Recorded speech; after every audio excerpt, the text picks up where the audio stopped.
Good evening.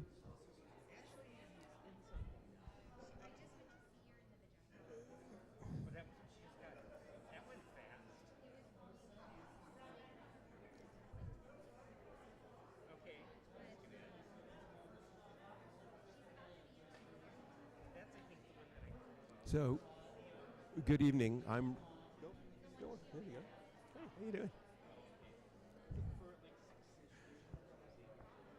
Good evening. I'm Rabbi Robert Barr, and I'm delighted that you're joining us for this streaming service. Before we begin the services, which will begin at 7:30, I just wanted to make a couple of comments. You could be watching on any one of three different platforms. You might be watching on bethadam.org, that's our website, or our Beth Adam Facebook page, or our Jewish Community Facebook page. Either one of those. Now, you can make comments on any one of those different platforms, but only the people on that particular platform will see your comments. So if you have friends, perhaps, that are watching on a different platform, they won't see your comments unless you you're all in the same place. So you're welcome to chat. Of course, what we want you to be is welcoming and kind and inclusive. This is a community that respects people, and we want everyone to feel that they're part of the community. And we hope that you enjoy our service. Please don't use this as a chance to promote other places or other ideas. We're just here together. Now, if you don't want to watch people chat, you can go down usually to the bottom right-hand corner of your screen, and on the little black stream where we're streaming, and there's usually a box that you can expand it and make it full, and that way you only see the service. If you're having technical difficulties, it might be on your end. I think we have had some technical difficulties this year. If you came Friday night, our sound was a problem Friday night, but I think we have that solved. So if there's a technical problem, put it in the chat. Let us know. Check your own sound. Check your streaming. You can always lower the quality of the stream. That might help if you're having a challenge. If you like what you're experiencing, let other people know where you're at. Let them know you've found Beth Adam in Cincinnati. Tell them to go to bethadam.org. You can watch the service, or they can watch it later in archives, because it will be, once we're finished with the service, it goes into archives, and there it can be watched again. So that's a possibility. Share this experience, and if you're watching on one of your Facebook, share it with others. Let people know that you've done that. Also, if you'd like to make a donation, feel free to do that. You can go to our website, bethadam.org, and you'll see a place to make contributions. If you have questions, put it in the chat. Our executive director is monitoring the conversation, so if you have a question, she can respond to you, or you can contact the congregational office, right after the holidays. So I'm really excited. I know that we're in different time zones, so depending on when you're watching, you might be watching at 7:30 Eastern Time, or you might watching at 4:30 on the coast. Whenever you're watching, and wherever you're watching from, you're part of our community. And again, we're going to be starting our service at 7:30 in about 6 minutes. Delighted you're here. Delighted that we're sharing this Rosh Hashanah service together.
see you. Yeah, how you doing? Good, I'll sing from there. Okay. I think people always sing. Oh, yeah. I should have brought my music. Really? No, I have mine at home. Oh, really? Never trusted. Well, I didn't know. I mean, it was pretty dusty. I was here alone last week. Yeah, and I mean, Tony was just pissed down there. There was no singing. Terry sang the whole three.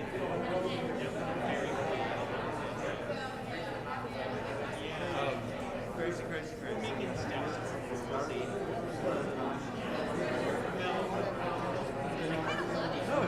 Yeah, let me. Yeah, why don't you do that? Why don't you let them know that they're not. They move over, they'll be able to see where they are.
Erev Tov, good evening.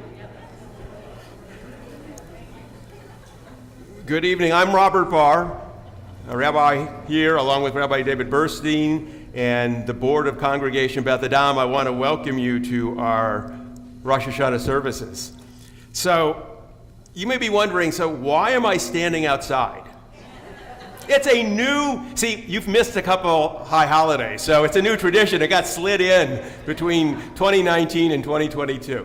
And it's a beautiful outside with this great space, but the reality is, the truth is, my wife Terry has COVID. So obviously we live together, and she is on the mend. She's coming close to the end of her quarantine. She's feeling better. She's online. Hi, Terry. Everyone can wave to Terry. She's doing better, but out of a sense of I'm not wearing a mask when I'm talking, we wanted to create as safe a space as possible, and that's why I'm standing out here during the readings, during my talk, even during the Torah portion. So those of you in the sanctuary, welcome. Those of you online, welcome. Those of you in the sanctuary, quickly, just make sure your phones are off. Just double check. It's always better to check before. And once you've done that, we are going to begin our service on page 2.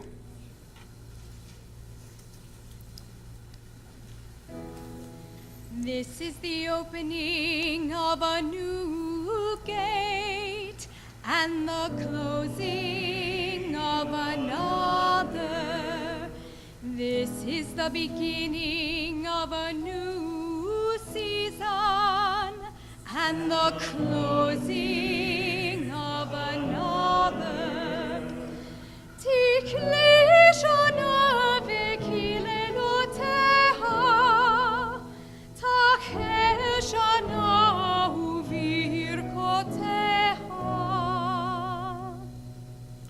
As our ancestors have done for thousands of years at this season, we now enter into a period of self-reflection.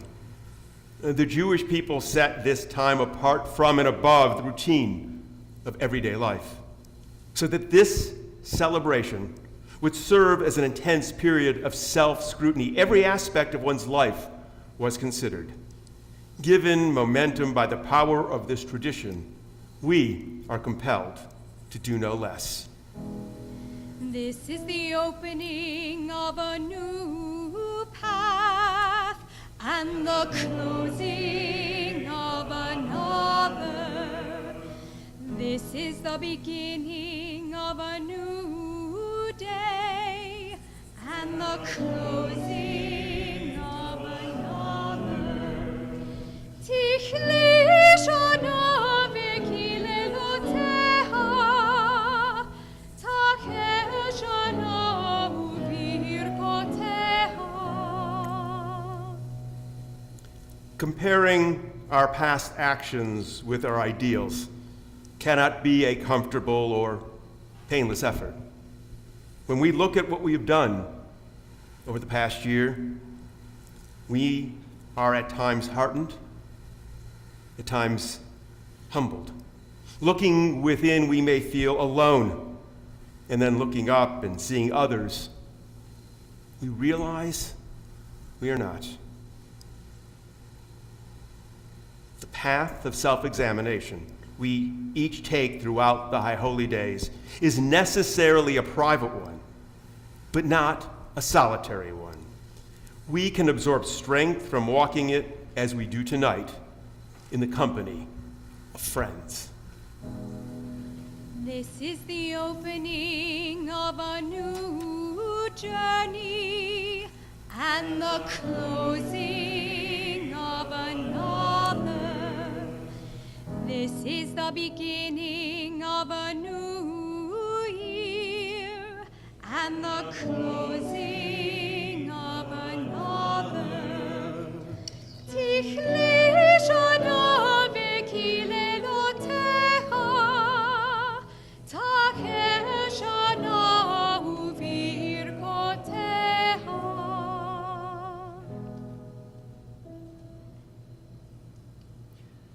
Each of us comes here tonight from our own prompting. Some of us are here out of habit, the habit established for us by our parents and grandparents to adhere to the tradition of Jews gathering to celebrate the new year. Some of us are here out of reverence, a reverence for the tradition of our ancestors who found joy and meaning in this celebration. Some of us are here out of duty, a sense that we owe to others a respect for tradition. And some of us are here to find a deeper meaning for our lives. We find enrichment, renewed energy, and purpose in these services. It is for all these purposes that a community is formed. Our gathering together reminds us of our place among the peoplehood of Israel, assures us of continuity. It allows us to reach beyond the mundane, to view the universe with a sense of wonder, to transcend the ordinary, to appreciate the mystery of life. We come here as individuals, but the moments spent here transform us, bring us together, raise us beyond ourselves in the strength of community. In the strength of community, we find security and we find meaning. Without community, our lives as Jews, as humans, would be impoverished. Like a garden that offers shelter from the heat of the day, a place of beauty and calm, so a congregation offers a place for spiritual refreshment and renewal. Hillel taught, do not separate yourself from the community. Hillel omer, al tifros min hatzibur. And thus we ask ourselves, do I let myself feel a part of this community? Or do I hold myself aloof, protecting?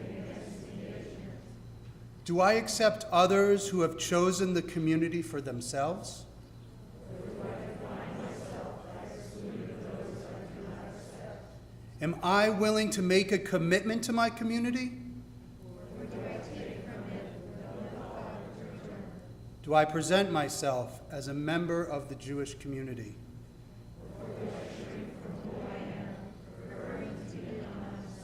And am I willing to take action as a member of my community?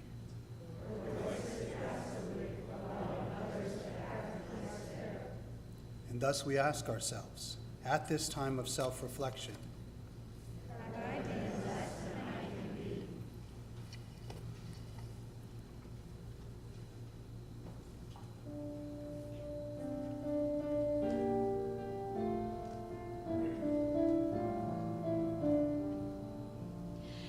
הנה מה טוב ומה נעים, שבת אחים גם יחד. הנה מה טוב ומה נעים, שבת אחים גם יחד. הנה מה טוב, שבת אחים גם יחד. הנה מה טוב, שבת אחים גם יחד.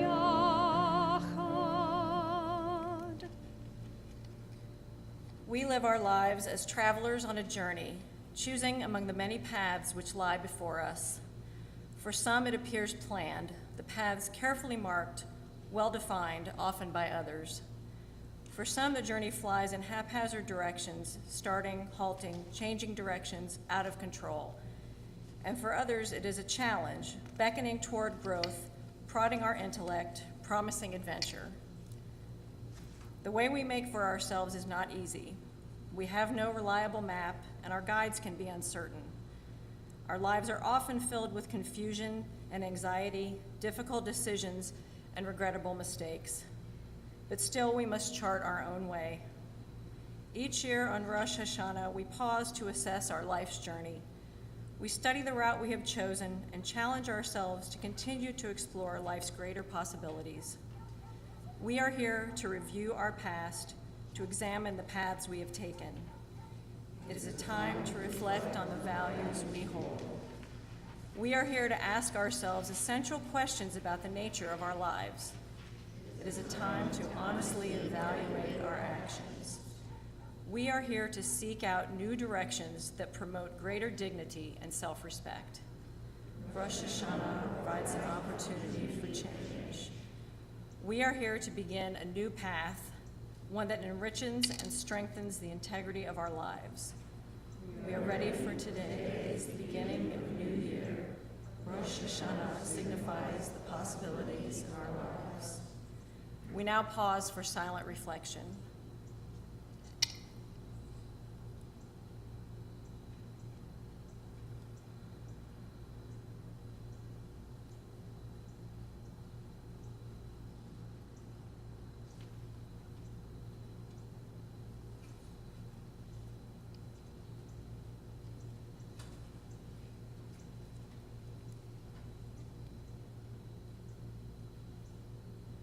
The candle's flame, though frail and easily extinguished, has the power to light the darkness.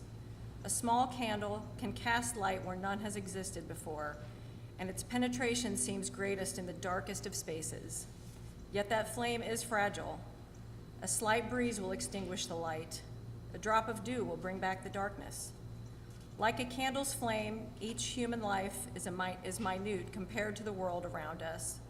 Yet a single act of compassion is like a flame's ray. It bathes our surroundings in light and warmth, and its greatest effect is where indifference is the deepest.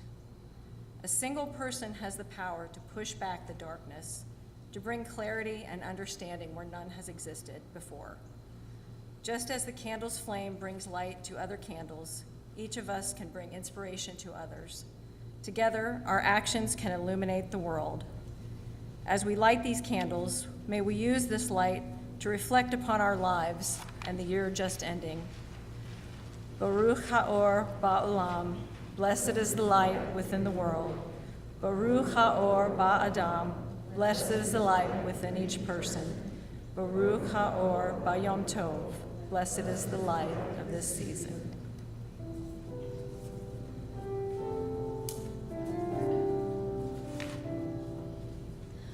Baruch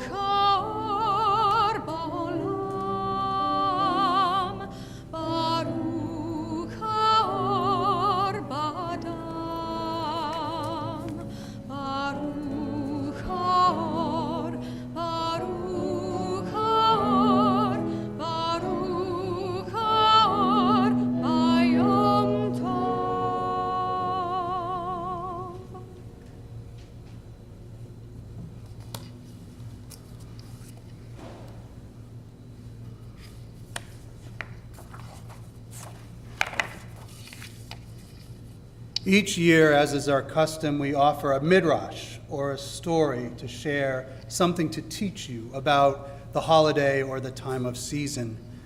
And as we enter this new year, we talk about changing ourselves and the way we do things. Did you know in ancient Israel there used to be animal sacrifice at the temple? And now, thankfully, we don't do it anymore. I was thinking of how that change may have happened, and I found this story. The custom was on Yom Kippur in the ancient temple, 2 young goats would be selected as scapegoats. One would have the high priest put their hands on it, place the people's sins on its tiny shoulders, and wrap a red scarf around its neck. And then it would be flung over a cliff. And their sibling would just sacrifice it as an offering for the sins of the community. And there were also other animals that were sacrificed. So this, tonight, is the untold, plant-based PETA version of the lost story of the young goats that changed this ritual forever and for better. Welcome to the Scapegoats. Every year, the Yom Kippur service would be a time of great excitement in ancient Israel. Ceremony and pomp would spread through the city of Jerusalem for the months leading up to the holiday. All the farmers would bring their finest, most cuddly, and gentle young goats to the temple antechamber. There they would be measured for height and for weight and general goat cuteness. It was always a big deal to the goats. Only 2 would be chosen to live in the temple forever. It was a great honor, and every goat wanted to be one of the 2 champions, the temple goats, and live a life of pampering and luxury.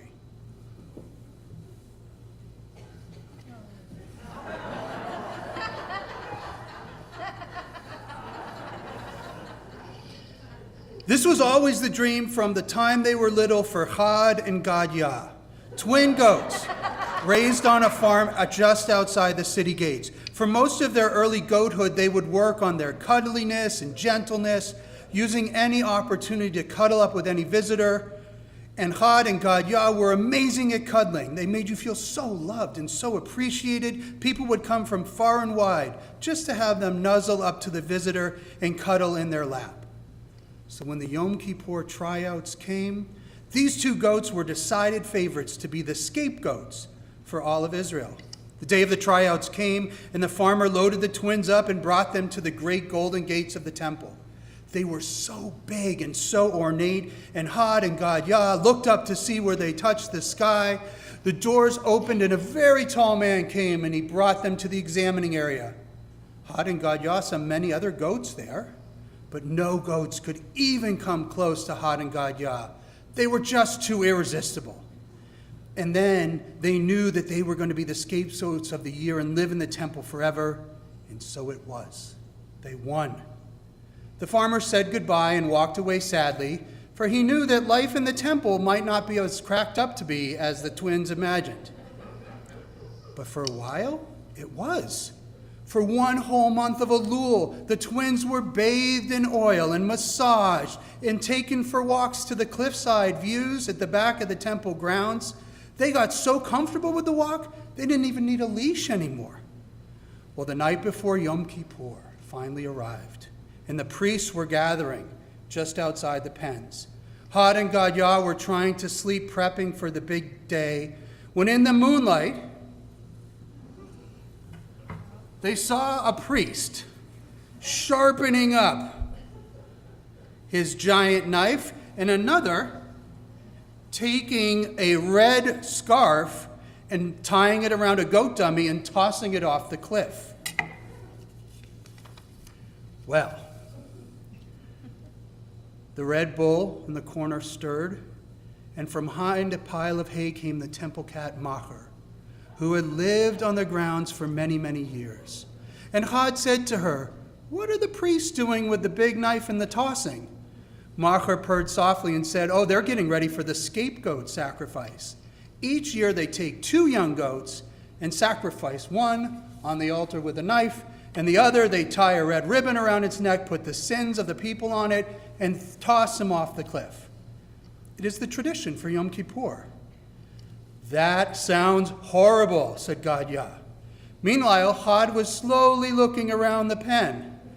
"Gadya," he whispered, "I think think we're the only goats here. He was right. There was a red heifer, a ram, and lots of red hay and oats and yams for feed, but no other goats. What about the other animals, asked God Yah. Do they get sacrificed? Yes, they do, said the cat, every year, just like you. Do they know this, said Hod. No, purred the cat. They think they're here to live in the temple forever. Hod and God Yah were beside themselves. We need to get out of here right now and take the other animals with us, they decided. And then quickly they woke up the red heifer, Adom, and the ram, Pesach. And after explaining the situation, the four animals began to look for a way out and back to the farm. Machar the cat said, there's a secret tunnel that runs under the western wall of the temple. I can show you the way. She then led them down many stairs to a wood door. She said, the tunnel will take you to a field and a path of white stones. Just follow the path and you can head to your farm. The animals thanked her profusely and snuck down into the tunnels. It was dark and musty, but eventually they found an opening hidden by tall grass. They went down the white stone path as the morning sun was rising and snuck back to the farm. When the farmer came to feed the other animals, he saw Hod and Gad Yah and Adom and Pesach, and he couldn't believe his luck. He had truly been blessed this Yom Kippur, and the animals lived for many years on the farm and played and ran as friends. Meanwhile, back at the temple, the priests arrived with their sharp knife and red scarf, all stretched out for some good sacrificing and tossing. And to their surprise, they opened the pen and found no animals. No goats, no ram, no heifer of any kind, red or any other color. It was too late to find new animals. The service was to begin in an hour, and the high priest was waiting. They sat down and began to panic. What would they do? No sacrifices, no scapegoat, no Yom Kippur. Then a novice priest named Vigan said, wait, we can make the animals out of the plants left out for feed. For the high priest was quite old and had trouble seeing things clearly. Maybe they could fool him just this once. The priests in their desperation agreed and began to shape the red hay into a shape of a bull. They took the oats, wet them, and sculpted two goats. And then they picked a gigantic yam and added some sticks for horns and legs and made a ram. They quickly and carefully brought them to the old high priest. He said, these feel different. But the other priests quickly told him, it was a tough year. We didn't get many sacrifices. And these were the best offerings they could find. He gently wrapped the red scarf around the oatmeal goat and placed all the people's sins upon it. He gave it to Vigan to throw off the cliff. He sent the other oatmeal goat and the hay bull and the yam ram to the sacrifice pedestal, and it was unbelievably the best Yom Kippur they had ever had. The land rejoiced and the crops flourished, and from that Yom Kippur on, the Day of Atonement, the temple was flooded with candidates for the red heifer, the paschal yam, and of course the twin scapegoats to lead the people into a new year.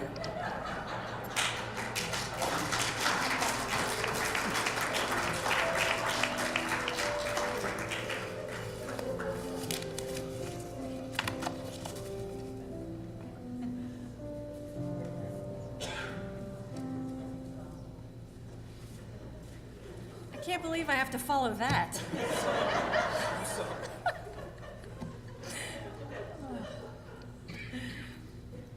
It is Rosh Hashanah. At this time, we commit to an inner search, measuring our deeds against our ideals, our accomplishments against our hopes, our realities against our dreams. We consider the hours we have spent in boredom, in dullness, in unsatisfying routine. We remember the cutting remarks, the coldness, the unconcern we have offered others. We reflect on our moments of fear, afraid to meet the challenges of life, clinging to repetition, the safety of the known. This is a time for truth, a time to respond to difficult questions. Have I accepted the challenge of new ideas, or do I cling blindly to the old? I hide in the safety and comfort of what I already know, afraid of what I may find. Have I responded honestly to others? Honesty calls me to engage. It demands that I accept the impact of my words, the gap between my intentions and my deeds. Have I put off important decisions? I know I must act, but I am overwhelmed by the consequences. Have I grown too sophisticated to be amazed by the universe? I must stop what I do out of habit so that I can experience life anew. Has my imagination become stale? I deny myself the freedom of my fantasies, the wonder of my mind. At this time of self-reflection, I stand in judgment. We use this time, this Rosh Hashanah, to reflect upon our past. It can remind us of the many moments we have fallen short of our potential, have failed even to attempt a reach. We do this not to stink into despair, but to climb toward a bright future. Our honest reflection prods us, challenges us, directs us. It allows us to become more than we have been, to create new paths, to truly live in the coming year.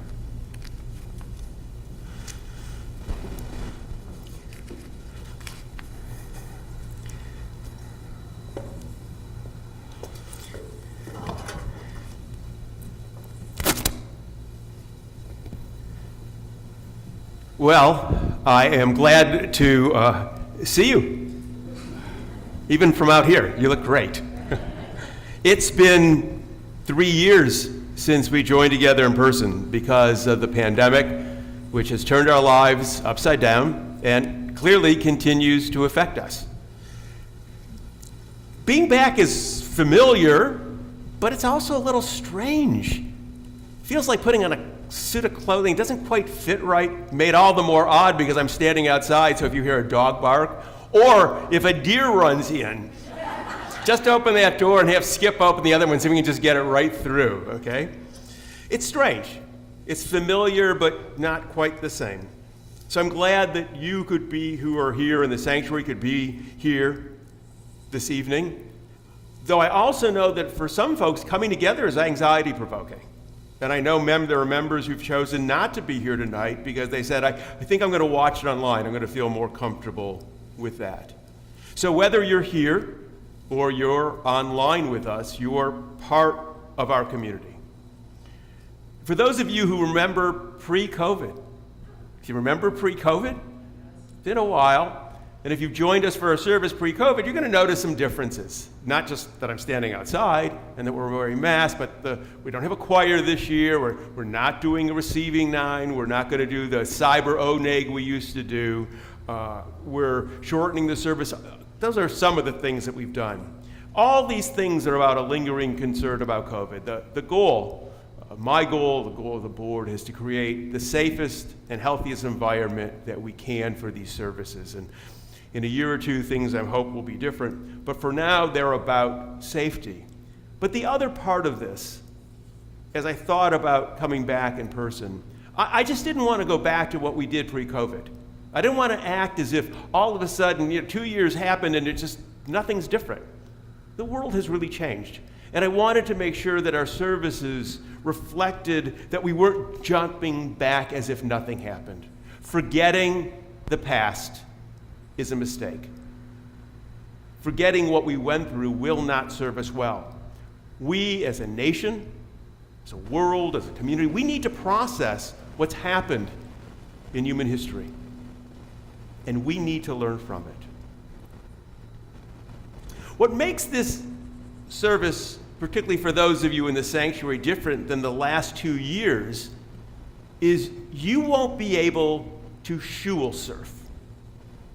Now, if you don't know what the term shul surf is, don't be surprised because I made it up. But it's something that as kids, we often did, and sometimes as adults we do, we channel surf, right? We turn the TV on and we go, click, click, we're bored, click, click, we're bored. Well, last year, for the last 2 years, at home, people shul surf, so to speak. They would watch a service for a little and they got bored, so they went to a different service.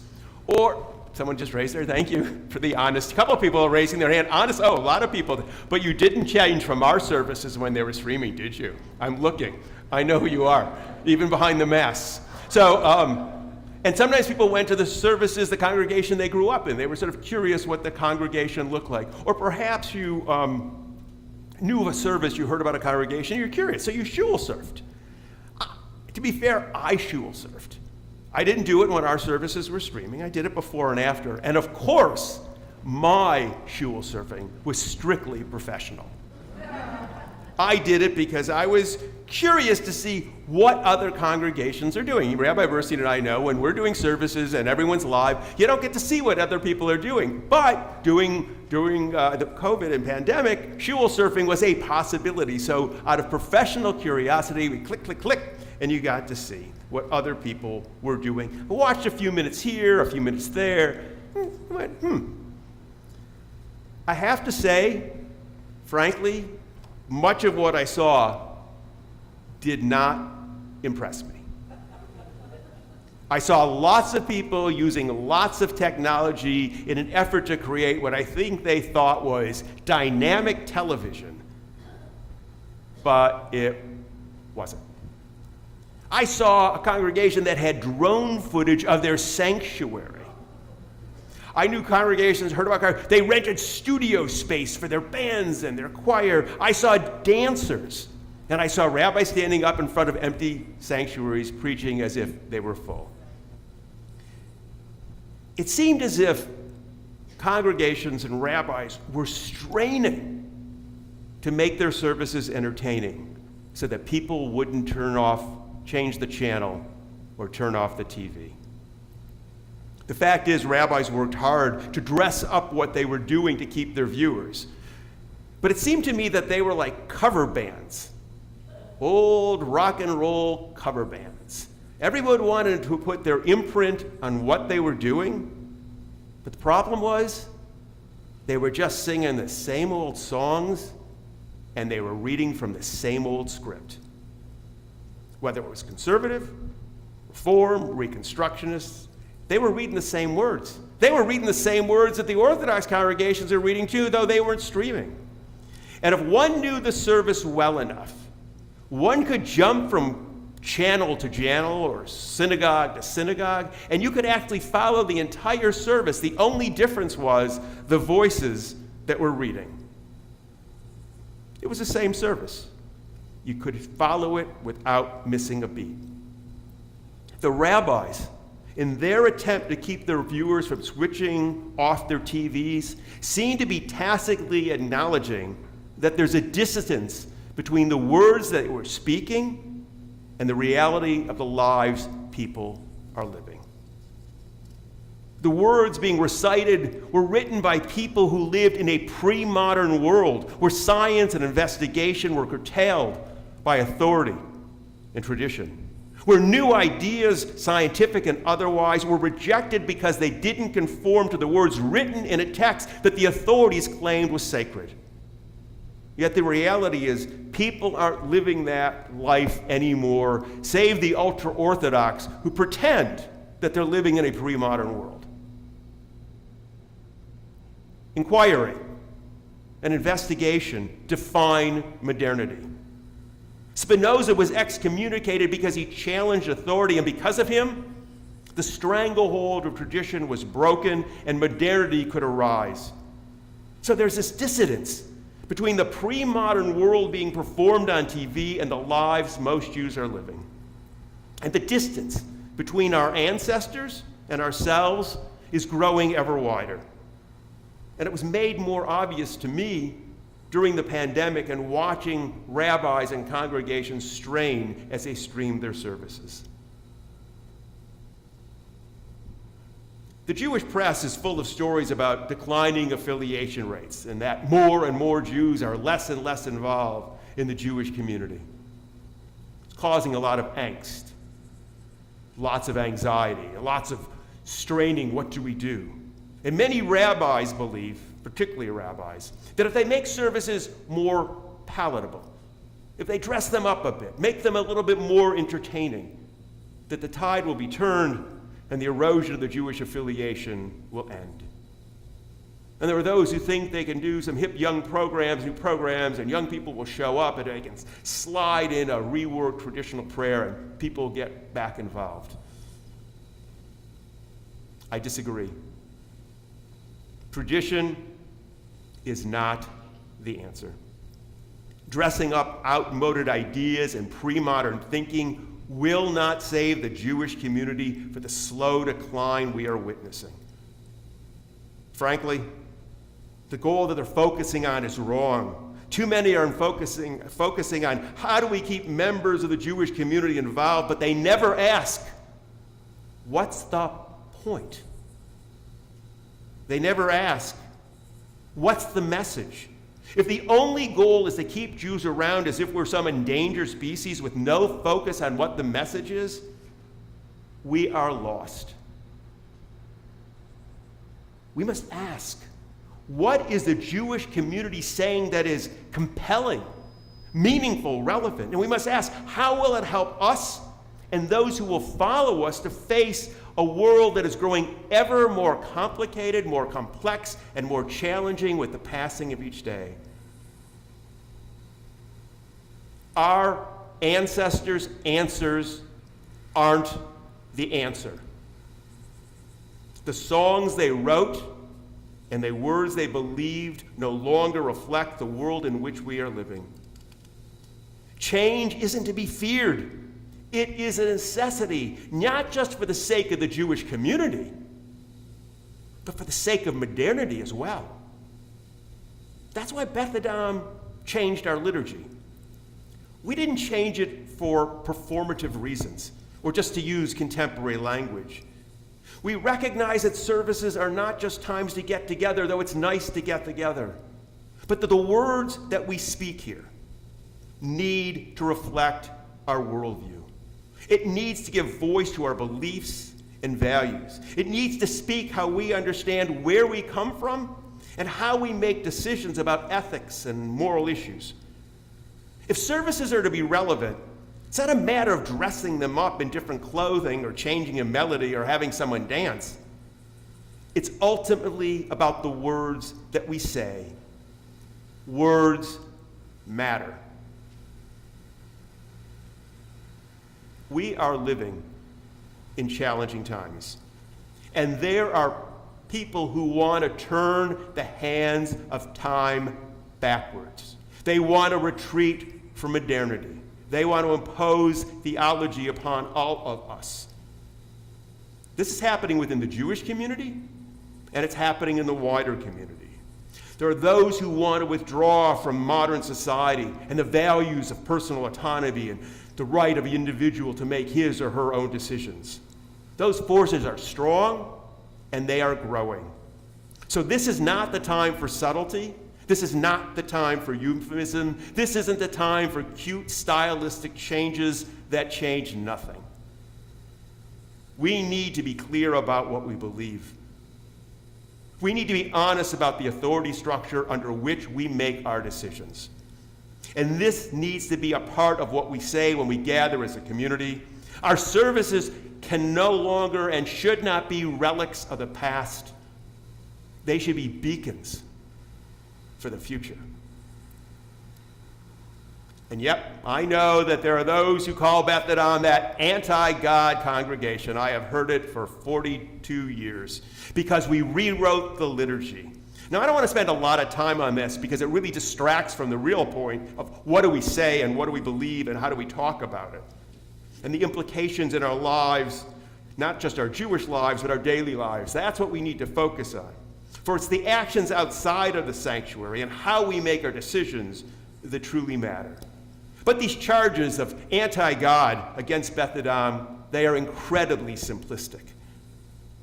They represent a juvenile, an unsophisticated approach to theology and the evolution of Jewish thought. Using the term God, if you choose to use it, isn't a litmus test of what is or isn't authentic. It's simply a charge made to say that we're less than, less authentic, less traditional, less moral, even less Jewish.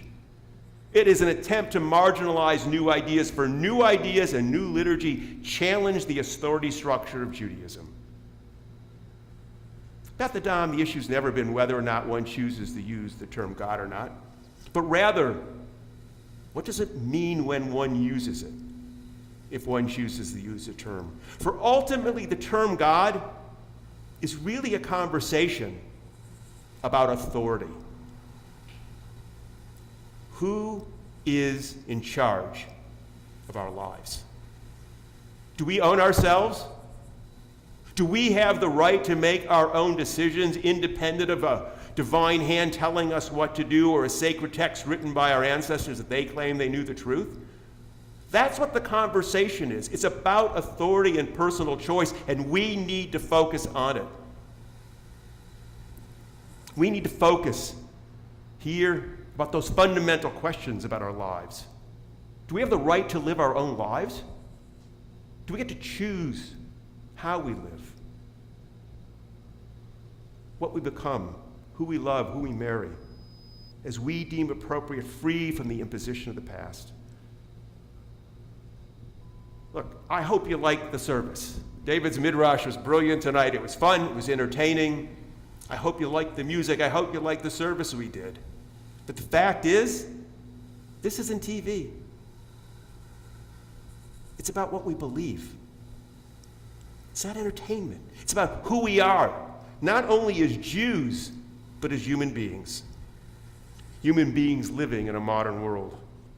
What we do here transcends this moment. It transcends even the high holidays. It transcends the Jewish experience. What we discuss in our services isn't just about what it means to be Jewish.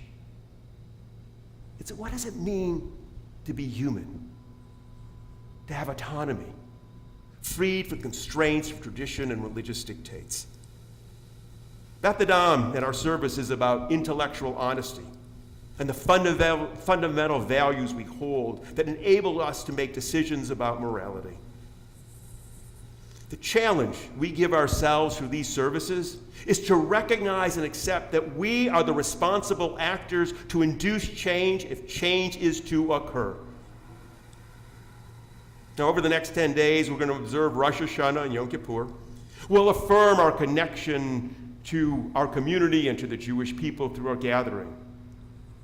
But rather than being concerned about what our ancestors did and the words that we created, we need to be concerned about what lies ahead. We can't make a fetish out of the past. We can't worship our ancestors imagining that they were more religious or moral than we. For ultimately, we have an obligation to the future, and we have an obligation to our descendants.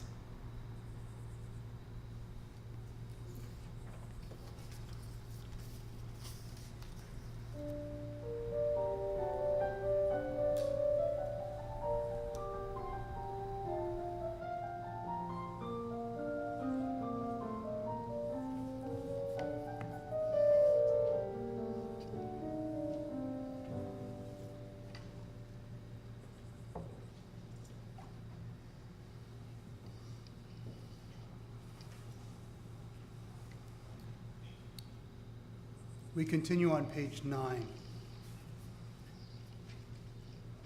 Rabbi Omer Ezehu Hi Derech.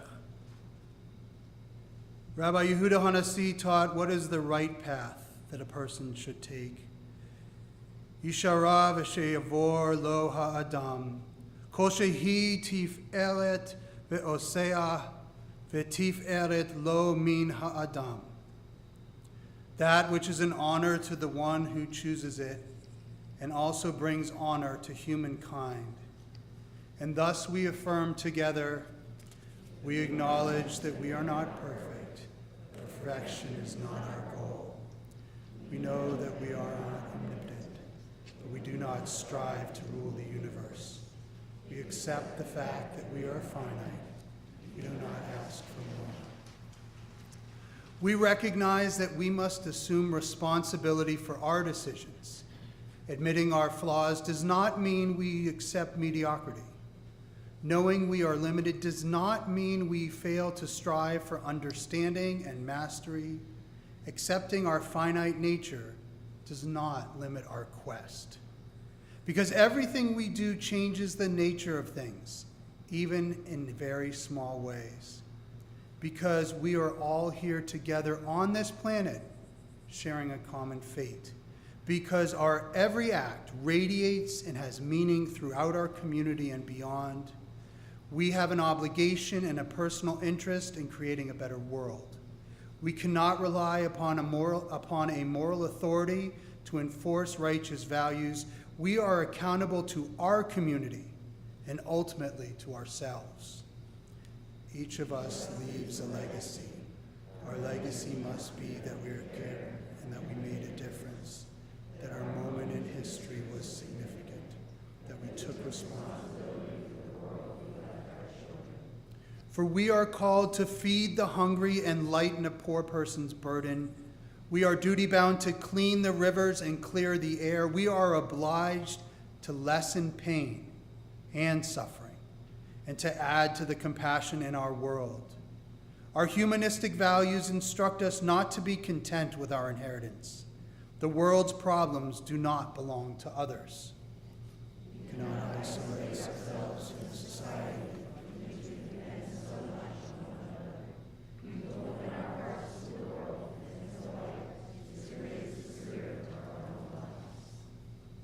Uhaya omer lo alecha hamlicha ligmor velo ata ben chorim lechi betel mimena. Rabbi Tarfon taught, it is not up to you to complete the task, but you are not free to desist from it. And thus we ask, have I worked for the betterment of our world?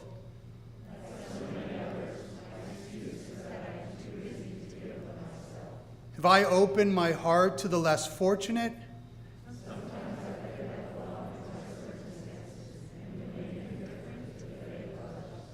Have I indulged in feelings of superiority?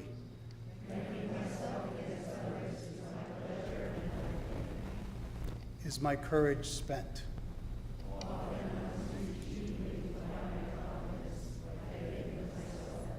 And have I been less than I can be?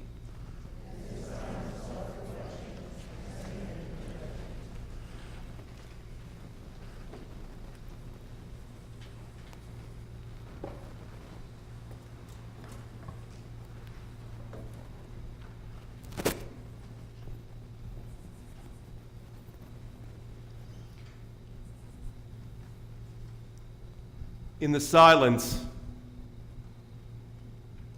we can hear the cry of hungry children, the weeping of the grieved, the shame of degradation, the suffering and the pain. In the silence, we can hear the anger, prejudice, violence, mistrust, the curse of indifference, the lack of concern.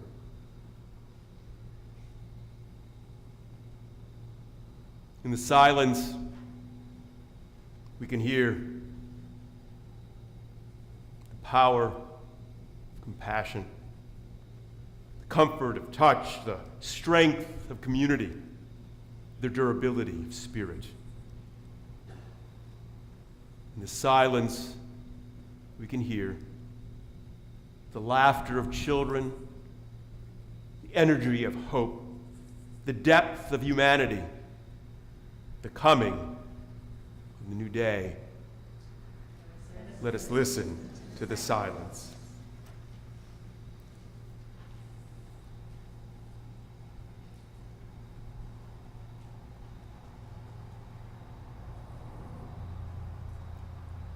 As we have done for countless generations at this time of year, we compare our present reality with our ideals, our actions with our aspirations.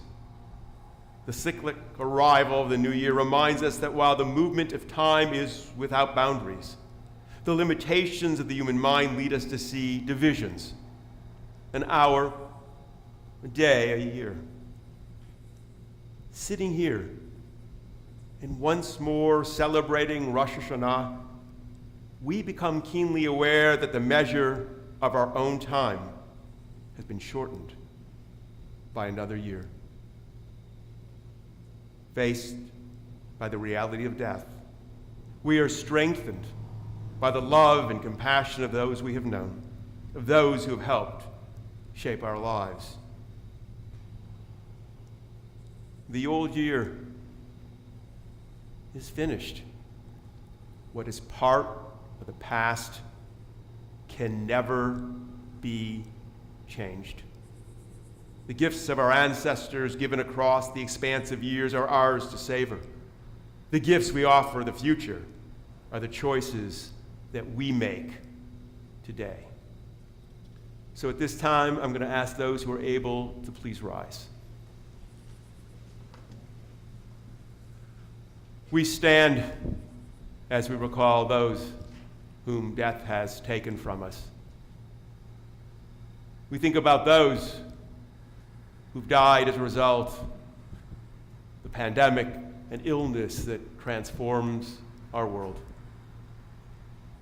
We think about those who've died as a result of violence and terror and war and neglect that mar our planet.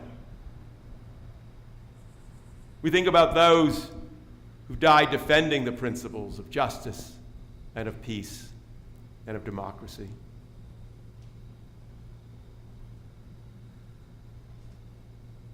We recognize that there are people who have no one to remember them this night, and we try to recall them. And we think about all our loved ones who no longer walk among us. Ein b'dei ha'mavet ha'koach la'akorma shadamun b'lev. Death cannot take that which is locked in our hearts. With our tears and our sorrow, we remember. With our courage and our strength, we do not forget. Acts of kindness, deeds of courage will remain. Beauty created, wisdom shared is not lost.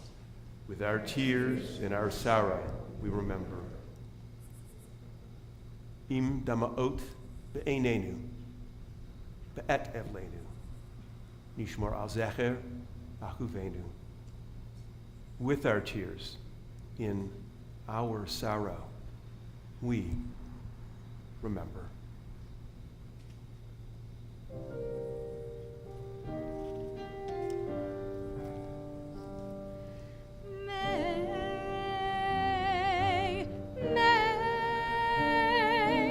May the memory of good people bless our days.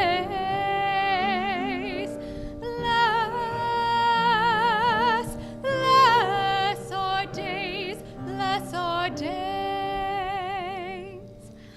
Zecher, Zecher, Zecher tzadik livracha, livracha. Zecher, Zecher tzadik livracha. Please be seated.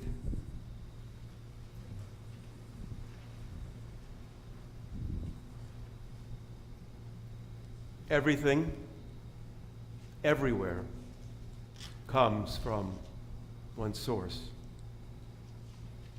Our lives, all life springs from that cause.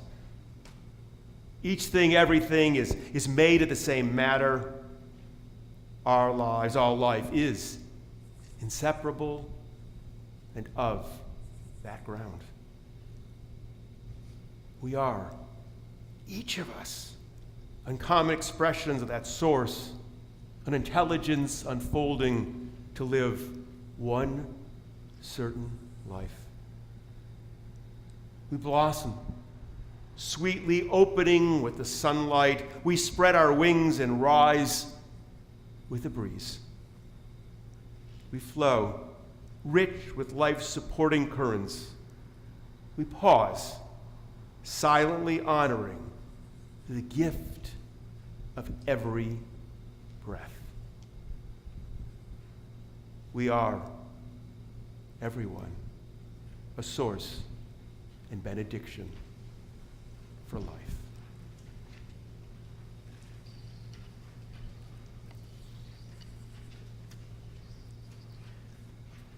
As we come to the end of the Rosh Hashanah evening service, we realize that we have completed but the beginning of our travels. For this service marks the starting point of our journey throughout the high holidays, an ancient marker that signifies both the ending of the old and the beginning of a new year. We have before us a path to ascend, one that brings us further scrutiny, self-awareness, and perhaps serenity. It is a time set aside for us to become more aware and alert and alive to the possibilities that life affords. We recall the past, remembering the happy and sad moments, the good and bad times. We sing together, be silent together. We dream of the future and what it can be. We are thankful for this time we share. During the remaining high holiday services, may we examine the paths we have walked so that we can plan a course for the coming year. The many roads we have taken lie before us, and we are at a new moment of possibility. We resolve to make this year's journey one we travel with integrity, with self-respect, and with dignity. This year, we will try to choose our paths wisely, responding to the challenge and adventure of life, seeing its possibilities for growth, for friendship, and for hope. After our final blessing, the service will conclude, and due to safety concerns, we ask that you don't congregate in the lobby. We can go outside and speak to each other, and there won't be a receiving line this year, but we still feel connected. So I want to thank, as we're drawing to a close, Rabbi Burstein, Marcy Rosenson, the president of our congregation, who read. On your seats, there is a green sheet that gives a schedule for the rest of the Holy Days. For those of you online, if you go to bethadam.org, the schedule is there. Tomorrow morning we gather at 10:30 for our morning Rosh Hashanah service. Following the service, we typically did a reception or an oneg after our evening services. We have this great space now. We're going to be doing it after the morning service tomorrow. It's a great way we can be outside. It's safe. It's a safer environment to be, that we could all be outside and congregate out there. So I encourage you to do that. You can look and you can see that we have our hybrid Torah study, one of the things that we instituted as a function of being online for the last 2 years. Rabbi Burstein and I will both do a short Torah reading during our morning services on Rosh Hashanah. I will be reading tomorrow, Rabbi Burstein on Yom Kippur. But then we're going to do a Torah study where we're going to really sort of dive into the Torah portions, and that's going to be hybrid. That means those of you who want to stick around can be here. We're still working out specifically how, now that I'm dealing with trying to make sure I keep everyone safe and staying away.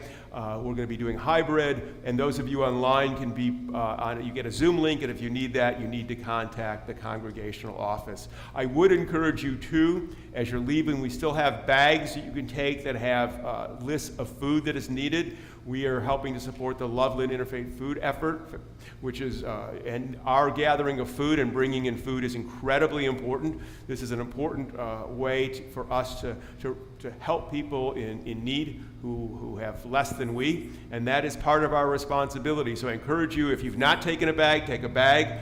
It'll have lists of food. If you forget to take a bag, buy non-perishable things that have a long shelf life, and bring them. We're putting them in the seminar room, and then when we return after religious school, we'll sort and make sure it's all ready and take it down there. It's very important to do this. Those of you who are online, there is an Amazon wish list that you can participate in for the life, and if you don't choose to do that, I would encourage you to give money to a local food bank in your area. We have critical needs in our nation. And ultimately, as we say in our service, if change is going to happen, we're going to be the ones who bring the change. We leave a legacy. We leave a legacy every day. It's what we do. And we have a responsibility to those less fortunate to help them. So I'd encourage you to take the words that we spoke today and turn them into action in the year to come. And now, as we close our service, I invite those who are able to please rise. Ken Yehi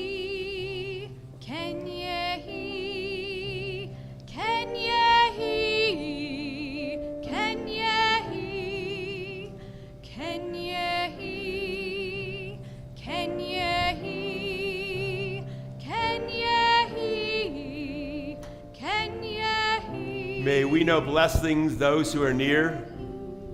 May we know blessings those who are far. May this new year bring its goodness to everyone, soon, wherever they are. May we know blessings for the day, and may we know blessings for the night. May health be for our children and for all people, and all things soon be right. May we know blessings in our comings. May we know blessings when we depart. May we begin this new year with peace and wisdom in each heart. Kenya.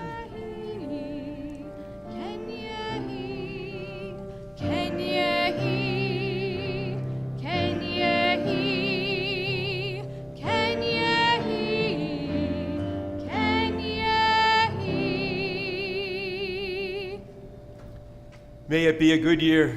May it be a healthy year. May it be a year of peace. Shana Tova.